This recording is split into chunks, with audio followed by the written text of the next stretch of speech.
Hello everyone, my name's Ahmed. Today I'd just like to ask you a simple question. Do you believe that the belief in God is rational?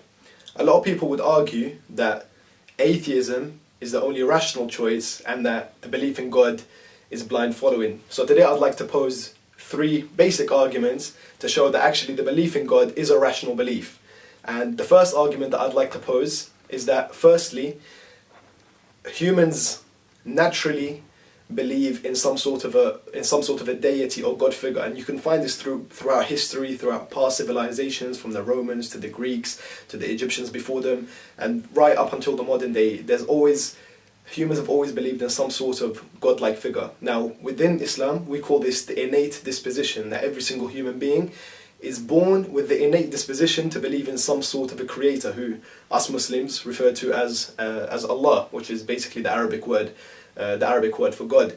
And in fact, even modern day research by some very prominent, well-known psychologists who are respected in their fields goes to show, and they actually said that if you put children on an island, or you just observe children to see what they would naturally believe in, that these children would naturally end up believing God, and that actually atheism is something which needs to be learned by children. It's not something which comes to them naturally. So actually this goes against the belief that atheism is the rational choice, because if it was the natural, rational choice, then that is what children would naturally believe in. And in fact, I would say that even in adults, and as the Quran states, that regardless of who or what you believe in, when push comes to shove, and for example, if a plane is falling out of the sky, or you're on the Titanic and it's beginning to sink, most people, they wouldn't call out to science, they wouldn't call out to Richard Dawkins, they wouldn't call out to Charles Darwin. Most people would call out to God, and maybe some people, they didn't even worship God, they didn't even pray to God before that point. So that's my first argument, the argument of the innate disposition, the natural belief for God.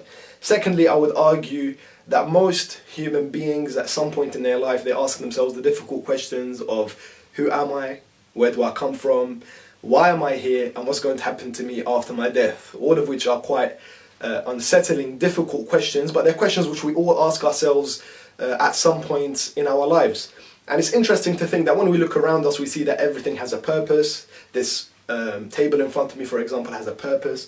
This chair was created for a purpose. This wall behind me has a purpose to keep the ceiling up. But then atheism seems to suggest that even though everything around us has a purpose, the summation of everything which has a purpose has no purpose. So I have no purpose, the universe around me has no purpose, it just exists like that, and it doesn't really do anything. So I would argue that that actually is a irrational belief, because we know that everything else has a purpose. So surely us, ourselves, and the universe that we all exist within should also have a purpose. And finally, that brings me to my final argument, which is the argument of intelligent design. And basically what that means is that we can see evidence in the universe around us and in the world around us of intelligent design. And just to give one example of that, one beautiful thing that I was reading about a couple of days ago is about snowflakes. I know we've had some snow recently, and one amazing thing that really struck me is that of all the millions and probably billions of snowflakes that have ever fallen from the sky onto the earth, there have never been two identical snowflakes which have ever been observed. Scientists have never seen two snowflakes which are the same, and I don't know, everyone watching this video should go and see what snowflakes actually look like under a microscope. It's absolutely beautiful, the symmetry, the aesthetics of it. It's breathtaking, and it's not something, and then to think that there's no two identical of all the millions of snowflakes that are probably falling, right now somewhere in the world, there's no two which are identical, is simply mind-blowing. And what I would say is that if somebody was to walk in a desert and he saw a mobile phone, like a brand new iPhone 6 Plus, and they saw it in a desert, nobody would ever think that this iPhone 6 came out of nowhere, or that it just came from the surroundings in the desert, even though the sand in the desert is used to make the glass, and the oil which is found underneath the desert can be used to make plastic. Nobody could think that the sand and oil could randomly merge together and form an iPhone 6 Plus. And likewise, nobody can think that the universe just sort of appeared out of nowhere in this perfect balance and in all its complexity that we see before us. So basically, that's my That's my 3 points. That number one, just to recap, the one, that's the innate disposition of the human being to believe in a God.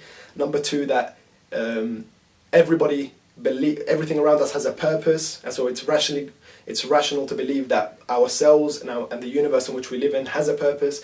And number three, that there's evidence of intelligent design within this universe. So therefore I would argue that religion is rational and atheism is irrational.